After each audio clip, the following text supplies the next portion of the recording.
강의사는 증시 깍두기. 안녕하세요. 전문투자 증시 아침판 한지원입니다. 네, 안녕하십니까. 깍두기 곽선준입니다. 네. 오늘 뭐 막판에 괜찮아졌어요. 쭉 반등을 좀 하더라고요. 장중에 많이 빠지더라고요. 생각보다 좀 많이 빠져서 역시 또 각방꿀이구나. 좋은 장 예상했더니 이렇게 빠지네. 근데 시장은 전혀 예상과 다르게 반도체는 거의 뭐 별로였고 다시 한번 2차 전지 관련 주식들 그런 쪽이 이제 오르면서 시장이 상승을 했죠. 그다음에 정유 관련주. 네. 오늘은 뭐 많이 안 오르던 좀 중후장들, 약간 좀 재미없는 오래된 약간 이런 업종들이 좀 많이 올랐습니다. 유가 많이 올랐고 했던 것도 영향을 미친 것 같습니다. 철강, 건설, 뭐 이런 정유, 화학 이런 재미없는 업종들이 오늘은 좀 좋았습니다. 코스피가 장중에 마이너스 갔다가 플러스로 전환해서 0.8% 상승해서 끝났습니다. 2,584포인트니까 2,500 깨질 것 같더니 다시 2,600 가까이로 가고 있어요. 상승 추세에 있긴 있어. 일단 억지로. 네, 코스닥은 0.06% 하락해서 거의 보합으로 마감을 했습니다. 네, 오늘 철강 섹터가 제일 많이 올랐습니다. 동국제강 6%대, 포스코홀딩스가 5%대 올랐는데 오늘은 2,000원지 때문에 오른 건 아닌 것 같아요. 철강이 다 같이 좋았습니다. 현대제철도 오늘은 4% 상승했습니다.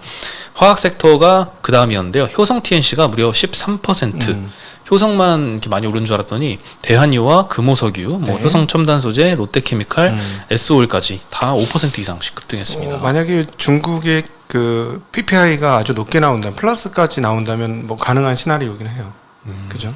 그리고 이제 사실은 정유주는 뭐 유가가 엄청나게 올랐으니까 아무래도 중국의 부동산 위기도 이제 더 이상 뭐 밑으로 나락으로 가지는 않을 거다 이런 기대가 좀 많은 것 같아요.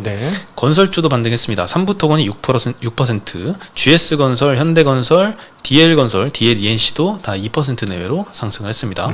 종이목재, 보험, 서비스업이 제일 하락을 많이 했고요. 서비스업 중에는 소카가 8%나 급락을 했고 CGV가 4.5% 하락을 했습니다.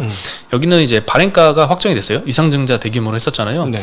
5,890원 예상이었는데 한 5%대 더 낮은 5,560원으로 이상증자 신주 발행가액이 확정이 되면서 오늘 추가로 하락이 있었습니다. 끝도 없습니다, 진짜. 뭐 롯데관광개발은 많이 올라서 오늘 3%대 조정을 받았습니다. 오늘 철강은 SK증권에서 철강 업황이 개선이 될 것이다 이런 전망을 냈습니다. 일단 7월 말에 대형 철강 업체들한테 중국 정부에서 감산 명령을 내린 이후에 감산 조치를 계속 확대를 하고 있는데요. 8월 말에 또 하나가 발표가 됐습니다. 철강업 업무 방안이 발표가 됐는데 추후에 공식적인 감산 지시를 내릴 가능성을 내비쳤습니다. 그래서 올해도 철강의 이 감산 기조가 중국에서는 계속될 것이란 전망을 좀 SK증권에서 보내고 있고요. 원재료 가격은 보통 이제 원재료 가격이 떨어지면 제품 가격도 하방 압력을 받는 게 보통인데 이번 원재료 가격 하락은 중국의 감산이 좀 강하게 진행되는 환경에서 조성이 됐기 때문에 오히려 중국 이외의 철강업체들한테는 수익성이 좋아질 것이다라고 전망을 하고 있습니다. 오늘 어쨌든 전반적으로 중국 시장 굉장히 뜨겁습니다. 오늘 아무래도 중국 효과가 강력하게 발동됐다라고 보는 게 맞을 것 같아요. 홍콩도 2% 중반대 급등을 하고 있고요. 상해도 1%대 이상 급등을 하고 있죠. 오늘 그리고 이제 9월부터는 강도 높은 감산과 수요 성수기가 시작이 될 것이다. 그러면서 철강 가격 강세를 전망하면서 원재료 가격 하락과 동반해서 수익성도 개선이 될 것이다라고 전망을 했습니다. 철강이 오랜만에 강세를 보였습니다. 그리고 삼성발 로봇 관련주들 오늘도 추가적으로 많이 상승을 하다가 상승폭은 많이 반납해서 마감을 했습니다. 정말 그렇게 많이 오르고 또 오르냐? 대단하다. 정말. 지난주에 정말 뜨거웠잖아요. 휴머노이드 로봇 반도체 공정에 투입한다라고 하면서 뭐 요즘에 근데 관련해서 삼성에서 가전 부분에도 빅스비를 전부 다 탑재하겠다 뭐 이런 얘기도 하면서 점점 인공지능이 영역이 넓어지는 것 같아요. 빅스비가 말을 잘 알아듣습니까?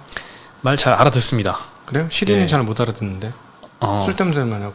빅스비가 은근히 편해요. 운전하거나 이럴 때 뭐 카톡으로 뭐 나 지금 들어가고 있어라고 보내줘 하면 딱 그렇게 보내줍니다. 그래요? 그런 것들을 편해요. 그리고 뭐 에어컨 켜줘 하면은 집에 딱 들어가고 있을 때 빅스비 에어컨 켜줘 하면 딱 미리 켜놓습니다. 그런 것도 좀 편한 것 같아요. 근데 가전에도 탑재되면 정말 좋을 것 같은데 뭐 TV 이외에는 쓸 일이 있을까? 뭐 건조기 다 되면 빨래 개조 이런 건 안 되잖아요. 그렇죠. 그거 되면은 300만 원이어도 살 사람이 좀 있을 것 같아요. 건조기가. 참 아직 낭만적이네요. 그 손으로 잡아서 끄집어내는 기계 자체가 300만 원에 못 만들어. 너무 고난도야. 아, 그게 참 어려- 귀찮은데. 어려워요. 네. 네. 빨리 네. 더 발전이 좀 됐으면 좋겠습니다. 참 그래도 요즘 젊은이들 좋네. 옛날에 세탁기 없이 살았던 사람들도 있어요. 그거는 조선시대 아니에요? 아 무슨 조선시대야. 70년대쯤에 있었잖아요. 아유, 무슨 소리예요? 세탁기 없는 집이 70년대 많았어요. 세탁기는 80년대 중반부터 들어왔습니다. 아, 세대 차이 난다, 진짜. 80년대부터 들어와서. 아, 그럼 그 전에 손빨래. 그럼요, 손빨래 했죠. 빨래판이 다 집마다 있었고, 빨래비누가 집마다 다 있었지. 아, 나도 어렸을 때 빨래판으로 빨래하고 그랬었는데, 가끔씩. 네. 네. 그리고 삼성전자 HBM의 대열에 합류를 한 것 같죠. 지난주에 그러면서 뜨거웠는데 하이닉스 대비 그래도 주가가 상대적인 우위는 계속 보이고 있습니다. 네. 네, 엔비디아의 HBM3 이거 납품 소식 지난주에 들린 이후로 좀 하이닉스는 이제 점유율이 독점 구조에서 깨질라 그러니까 그 우려에 좀 하락을 하고 있고요. 삼성은 근데 이번에 4세대 제품 납품 소식이 들렸는데 5세대 제품인 HBM3P 이것도 4분기에는 엔비디아와 AMD의 샘플 공급 예정이라고 합니다. KB증권에서는 이제 삼성전자의 HBM 점유율 확대 그리고 파운드리 실적 개선을 고려해서 21년도 1월 고점이었던 주가 91,000원을 이번에 돌파할 가능성이 크다라고 전망을 하고 있습니다. 네. 네, 그리고 뭐 하나마이크론이 요즘 굉장히 뜨거워요. 오늘 추가로 하나마이크론이 한 7% 올랐거든요. 오늘 HBM 관련주들이 전부 다 많이 떨어지는 와중에 굉장히 좋습니다. 오늘 왜냐하면은 여기는 이제 삼성 쪽이고요. 한미는 아직 삼성에는 거래가 크진 않습니다. 제가 알고 있기는 거래가 많지 않습니다. 네. 네. 삼성이 이제 엔비디아 수주를 하게 되면 이제 하나마이크론의 어드밴스드 패키징 요거 설비가 좀 수혜를 볼 것이다 이런 전망 때문에 지난주에 상한가 가고 오늘 추가적으로 이제 상승을 했는데 오늘 그렇다고 해서 뭐 하이닉스 벤더들 떨어지고 삼성 벤더들 쭉 오르냐 근데 그것도 아닌 것 같아요. 전반적으로 좀 HBM 관련 장비주들 많이 떨어졌습니다. 뭐 삼성 벤더들도 뭐 PSK 홀딩스, 뭐 네. 이오테크닉스, 이스페타시스, STI 막 5, 6%씩 오늘은 좀 많이 조정을 받았고요. 약간 의문이네. 하나마이크론이 그렇게 빨리 셋업을 했을까? 약간 좀 의문이네요. 예. 더 걸릴 것 같은데 시간? 올해 안에까지 되려면 시간 좀 더 걸릴 것 같은데. 9월에 뭐 양상하겠다 삼성이 일단 얘기는 했는데 성공할 수 있을까요? 시점이 조금 아니 딴 건 몰라도 하나마이크론은 지금 장비 개발하고 있는 걸로 아는데 만약에 성공해서 정말 한미반도체처럼 되면 삼성 쪽에서의 한미반도체 같은 역할을 해주면 주가 많이 오릅니다. 굉장히 많이 오를 거예요. 더 지금 오른 거 장난 아니게 훨씬 많이 오를 건데 생각보다 너무 빠른데 조금 앞서 나가는 게 아닌가 하는 생각이 좀 드는데요. 네. 네. 삼성에서 공헌한 그래도 삼성 나름의 뭐 이유도 있지 않을까. 보죠. 뭐 믿어보겠습니다. 네네. 근데 원래 조금 전공정에 힘을 많이 주던 회사라 삼성전자가 후공정이 오히려 약간 생소할 수도 있어. 제가 보기에는 저기 하이닉스에 비해서는 그럴 수 있을 것 같아요. 워낙 중요한 걸 전공적으로 중요하게 보던 회사라. 근데 지난주에 6% 급등한 건 좀 깜짝 놀랐습니다. 뭐 아마존, 알파벳 이런 거 6, 7% 급등하는 건 많이 봤는데 그보다 시총이 작은 삼성전자가 왜 그 정도 못 갈까 싶었는데 지난주에는 굉장히 뜨겁게 가더라고요. 어쨌든 뭐 가구해지 분들한테 참 좋은 소식이고 HBM 성공했으면 좋겠습니다. 왜냐면 수요가 많으니까 제가 보기에는 하면은 하이닉스도 팔고 삼성도 다 팔 수 있어요. 네. 삼성전자 9만 원 그립습니다. 네. 네, 그리고 트렌드포스에서 삼성전자가 낸드를 더 감산을 확대할 것이다라고 보고 있습니다. 오늘 이제 트렌드포스에서 삼성의 낸드 감산폭이 2분기에는 25%였는데 4분기에 35%까지 확대될 걸로 보고 있다고 합니다. 경쟁사들의 감산 현황을 보면요. 일단 22년 4분기부터 마이크론이 30% 감산을 먼저 시작을 했고요. 키옥시아가 20% 감산을 시작을 했습니다.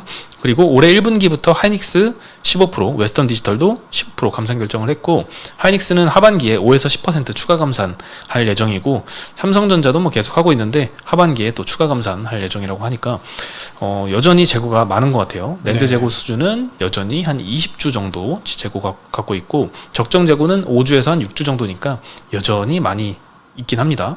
근데 어쨌든 낸드에 대해서 지금 모건 스탠리가 9월부터는 두 자릿수로 오른다 지금 이러고 있는데 가격 반등은 이미 확인이 된 것 같은.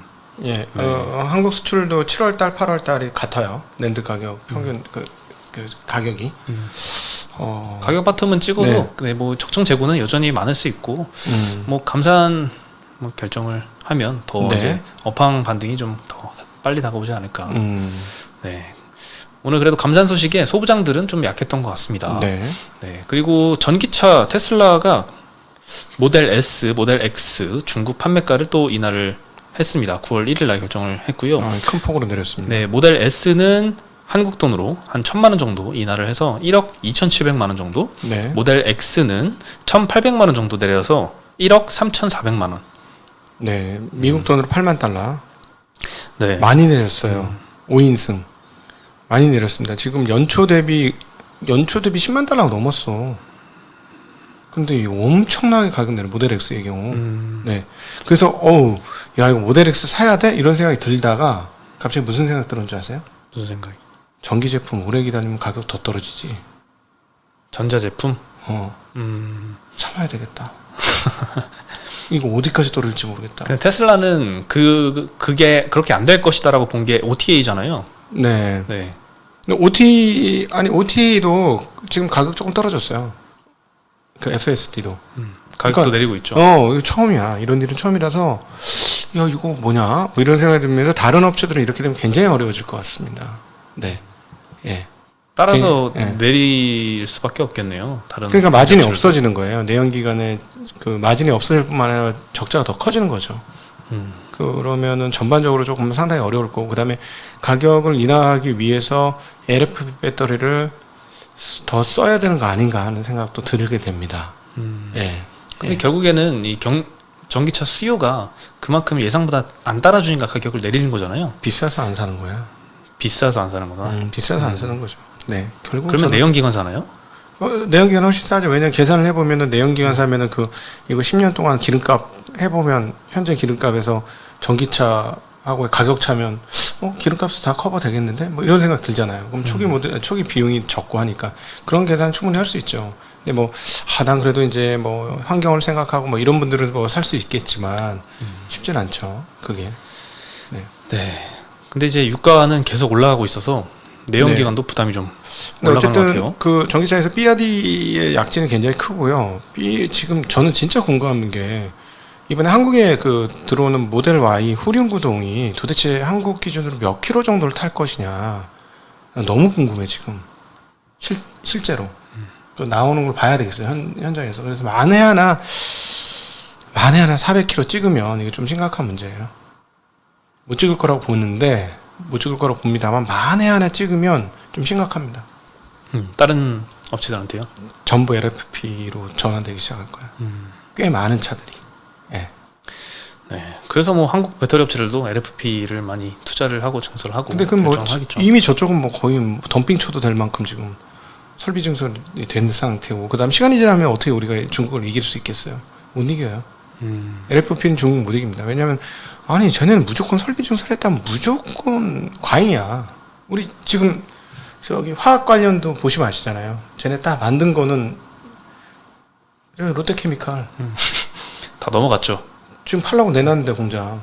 그런 상황. 걔네들은 한 번 했다면 그런 식으로 하니까 참 어렵습니다 이게. 예. 네. 그래서 유가가 많이 급등을 하고 있습니다. 일단 사우디에서 원유 수출을 8월 달부터 일 100만 배럴씩 감축하기로 했고 4분기에도 감산을 연장을 할 것이다. 네. 결정을 하면서 정유업체들 정제 마진은 올라가고 있습니다. 8월 달 평균 19.3불로 전월 대비해서 한 7.7불 정도 올라가고 있고요. 정제 마진은 1월 이후에 최고치 달성해서 오늘 정유주들이 좋았습니다. S-오일과 GS 5%대씩 상승을 했고 SK이노베이션도 오늘 2% 반등을 했습니다. 오늘 근데 에코프로 빼고는 대부분 2차전지들이 상승했습니다. 네. 소폭 한 1, 2%대씩 다 상승한 것 같아요. 에코프로만 혼자 5%대 정도 하락을 했습니다. 네. 왜 여기만 이렇게 빠졌을까요? 수급 때문인가? 공매도? 다른 이슈는 발견은 못했거든요. 음. 네, 근데 어쨌든 많이 쏠려서 그런지 수급 영향인지 네. 잘 모르겠습니다. 그리고 마지막으로 효성 첨단 소재. 효성 첨단 소재도 다른 화학주들과 같이 해서 오늘 되게 분위기 좋았는데 아마 다른 화학주들 좋았던 거는 유가가 올라서 스프레드 개선 기대감 때문이 아닌가. 그리고 중국의 수요도 좀 철강 업황도 올라온다고 하니까 여러 가지 요인의 영향을 받은 것 같고 효성 첨단 소재는 탄소 섬유 공장도 증설을 검토 중이라고 합니다. 네. 28년도까지 1조 원 투자해서 전주 공장을 연산 24,000톤 규모로 늘리겠다라고 이미 발표를 했었었는데 여기서 또 추가 증설 가능성을 제시를 했습니다. 네, 탄소 섬유라고 하는 거는 이제 원사 안에 탄소가 92% 이상 함유가 되어서 철보다 10배 정도 강한데 무게는 4분의 1 정도밖에 안 됩니다. 그래서 수소 같은 이 고압이 필요한 용기에 사용이 되면 이제 무게 절감에는 큰 효과가 좀 있기 때문에 뭐 항공우주 쪽이나 풍력, 방산, UAM 그리고 뭐 아주 고급 차들 외장재에 좀 많이 사용이 되곤 하는데요. 앞으로 더 많이 쓸 거다라는 전망이 계속 나오고 있습니다. 경쟁사인 도레이 첨단 소재도 증설 계획을 발표를 했습니다. 경북 구미에 공장이 있는데 여기에 3,300톤 설비 증설을 해서 25년도에 가동할 목표로 하고 있습니다. 키움증권에서는 탄소 섬유의 수소 탱크 향 수요가 25년 대비해서 2030년에는 4배로 증가할 것이다라고 전망을 하고 있습니다. 뭐 2차전지도 그 증설을 하는 게 다 확정된 수요를 기반으로 하기 때문에 그거 뭐 증설 이꼴 실적 상향 이렇게 받아들이잖아요. 네. 그 마찬가지로 탄소 섬유도 비슷한 이슈인 것 같습니다. 탄소 많이 쓰죠. 저희 이제 자전거는 이제 다 거의 탄소 섬유로 바뀌고 있어요. 가격도 많이 올랐더라. 무슨 천몇백만 원씩 하더라 이제. 나 살 땐 안 그랬는데 옛날에. 잘 닦아서 오래 타야 되겠어요. 근데 이게 철보다 4배인 것 같지 않아? 자전거 타보면 저 한번 깨먹었잖아요. 부러뜨렸잖아요. 이건 것 같아. 그 무게 대비 철보다 4배? 그럼 조금 이해가 조금 될라 그래. 왜냐면 그렇게 가볍게 철로는 자전거 못 만들거든요. 그렇게 보면은 뭐 그런 식에는 되는데 어쨌든 뭐 자전거 세상에 알루미늄 이제 거의 다 없어요. 물론 이제 저가형 자전거는 있습니다. 저가형 자전거에는 많죠, 여전히. 근데 저희처럼 뭐 몇백 킬로 타야 되겠다는 사람 치고 철 자전거 끌고 오는 사람은 거의 없어. 진짜 거의 없. 이렇게 누워서 타는 자전거는 없으니까 그런 거 타고 다니는데 결국 이건 무슨 말이냐면 결국 가벼운 게 필요한 쪽으로는 점점점 많이 바뀔 거라는 얘기예요. 그렇죠. 예. 뭐 우리가 흔히 느낄 수 있는 자전거 이런 거에는 조금 이제 강도가 낮은 그런 제품도 사용하겠지만 뭐 항공 분야나 뭐 방산 뭐 이런 쪽에는 훨씬 더 강도 높은 그렇죠. 것들을 사용하겠죠. 도레이에서는 뭐 지금 T1000, T1100 뭐 이런 거 나왔습니다. 우리 자전거에는 T500, T800 섞어 쓰거든요. T800, T1000을 섞어 써요. 근데 그런 데는 당연히 그런 걸 쓰겠죠. 네. 네, 오늘 소식은 여기까지고요. 내일 다시 인사드리겠습니다. 네, 안녕. 안녕.